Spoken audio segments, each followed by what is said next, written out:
ಈ ಎಲ್ಲ ವಿಚಾರಗಳನ್ನ ರಾಜ್ಯದ ಜನರ ಮುಂದೆ, ಈ ದೇಶದ ಜನರ ಮುಂದೆ ತಿಳಿಸುವಂತ ಪ್ರಯತ್ನವನ್ನ ಮಾಡಿದ್ದಾನೆ.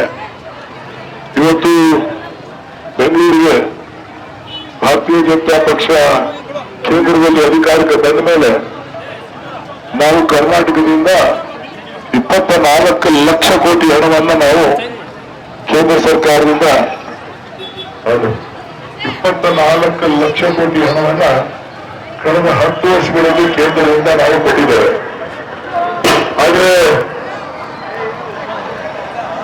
ಕೇಂದ್ರ ಸರ್ಕಾರ ಇವತ್ತು ನಮಗೆ ಕೇವಲ 2,90,000 ಕೋಟಿ ರೂಪಾಯಿ ಹಣವನ್ನ ಕೊಟ್ಟಿದ್ದಾರೆ. ಅದರಲ್ಲಿ ಬೆಂಗಳೂರಿಗೆ ಕೇವಲ 4,000 ಕೋಟಿ ರೂಪಾಯಿ ಅಭಿವೃದ್ಧಿಗೆ ಹಣವನ್ನ ಕೊಟ್ಟಿದ್ದಾರೆ.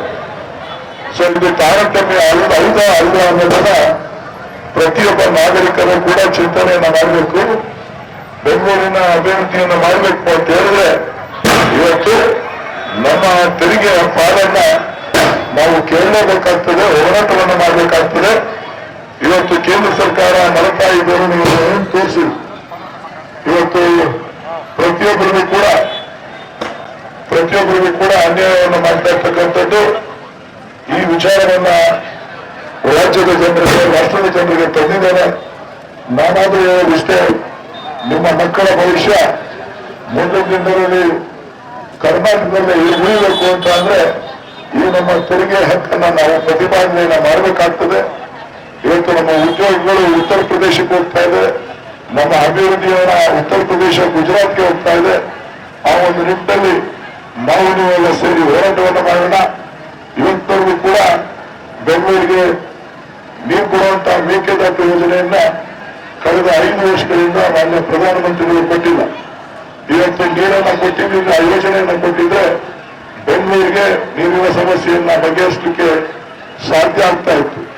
ಕಳೆದ 5 ವರ್ಷಗಳಿಂದ 10 ತಿಂಗಳಿಂದ ಬಿಜೆಪಿ ಸರ್ಕಾರನೇ ಇತ್ತು. ಆ ಬಿಜೆಪಿ ಸರ್ಕಾರ ಇದ್ರೂ ಕೂಡ ಅವರು ಅನುಮತಿಯನ್ನ ಕೊಡಲಿಲ್ಲ. ಇವತ್ತು ಈ ಸಮಸ್ಯೆಯನ್ನ ಉದ್ಭವ ಮಾಡಿ ಬೆಂಗಳೂರಿಗೆ ಕೆಟ್ಟ ತರುವಂತಹ ಪ್ರಯತ್ನವನ್ನ ಭಾರತೀಯ ಜನತಾ ಪಕ್ಷ ಮಾಡ್ತಾ ಬಂದಿದೆ. ನಾನಾದ್ರೂ ತಮ್ಮಲ್ಲಿ ಮನವಿ ಮಾಡ್ತಕ್ಕಂಥದ್ದು ಇಷ್ಟೇ, ಇವತ್ತು ತಾವೆಲ್ಲ ಮತ್ತೊಮ್ಮೆ ನನಗೆ ಆಶೀರ್ವಾದ ಮಾಡಿ, ಈ ಆಶೀರ್ವಾದವನ್ನು ಮಾಡಿದ್ದೆ. ಅದರಲ್ಲಿ ನಾನು ಈ ಕ್ಷೇತ್ರದಲ್ಲಿ ಸನ್ಮಾನ್ಯ ಡಿ.ಕೆ. ಶಿವಕುಮಾರ್ ಅವರಿಗೆ ಮನವಿಯನ್ನ ಮಾಡಿ ಈ ಭಾಗದ ಚುಂಚಕಟ್ಟ ಇರ್ಬೋದು, RBI ಲೇಔಟ್ ಇರ್ಬೋದು, ನಮ್ಮ ಕೋಣನಕುಂಟೆ ಇರ್ಬೋದು, ಈ ಭಾಗಗಳಿಗೆ ನೀರಿನ ಸಮಸ್ಯೆ ಏನಿದೆ ಮುಂದಿನ ಆಗಸ್ಟ್ 15ನೇ ತಾರೀಕಿಂದ ಪ್ರತಿದಿನ ಕಾವೇರಿ ನೀರನ್ನ ಕೊಡಿಸುವಂತಹ ಕೆಲಸವನ್ನ ಡಿ.ಕೆ. ಶಿವಕುಮಾರ್ ಅವರ ಮುಖಾಂತರ ಈ ಭಾಗದಲ್ಲಿ, ಈ ಕ್ಷೇತ್ರದಲ್ಲಿ ಮಾಡ್ತೇನೆ. ನನಗೆ ಮತ್ತೊಮ್ಮೆ ನೀವು ಅವಕಾಶವನ್ನ ಮಾಡಿಕೊಡ್ಬೇಕು ಅಂತ ಹೇಳಿ ತಮ್ಮಲ್ಲಿ ಕೈ ಮುಗಿದು ಪ್ರಾರ್ಥಿಸ್ತಾ, ನನ್ನ ಕ್ರಮ ಸಂಖ್ಯೆ 2, 2ನೇ ಕ್ರಮ ಸಂಖ್ಯೆ ಹಸ್ತದ ಗುರುತಿಗೆ ತಾವು ಮತ ನೀಡಬೇಕು. ನಿಮ್ ಗ್ಯಾರಂಟಿ ಗೊತ್ತಿದೆ. ನಮ್ಮ ಗ್ಯಾರಂಟಿಯ 2,000 ರೂಪಾಯಿ ಯೋಜನೆ ನನ್ನನ್ನು ಮಾತ್ರ 2,000 ನೀವು ಮರೆಯಲ್ಲ, ಹೌದಾ ಅಲ್ವಾ? ಹಾಗಾಗಿ ತಾವು ನನ್ನ ಕ್ರಮ ಸಂಖ್ಯೆ 2ನೇ ಕ್ರಮ ಸಂಖ್ಯೆ ಹಸ್ತದ ಗುರುತಿಗೆ ತಾವು ಮತ ನೀಡಬೇಕು. ನಾನು ನಿಮ್ ಜೊತೆ ಇದ್ದೇನೆ, ಯುವಕರ ಜೊತೆ ಇದ್ದೇನೆ, ಕರ್ನಾಟಕದ ಕನ್ನಡಿಗರ ಧ್ವನಿಯಾಗಿ ಕೆಲಸ ಮಾಡ್ತೇನೆ. ಮತ್ತೊಮ್ಮೆ ತಾವು ಆಶೀರ್ವಾದ ಮಾಡಿ.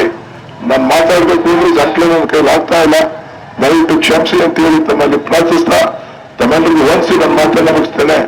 ಜೈ ಹಿಂದ್, ಜೈ ಕರ್ನಾಟಕ. SS ಟಿವಿ, ಸಿನಿಮಾ ಜಗತ್ತಿನ ಕ್ಷಣ ಕ್ಷಣದ ಸುದ್ದಿಯೊಂದಿಗೆ.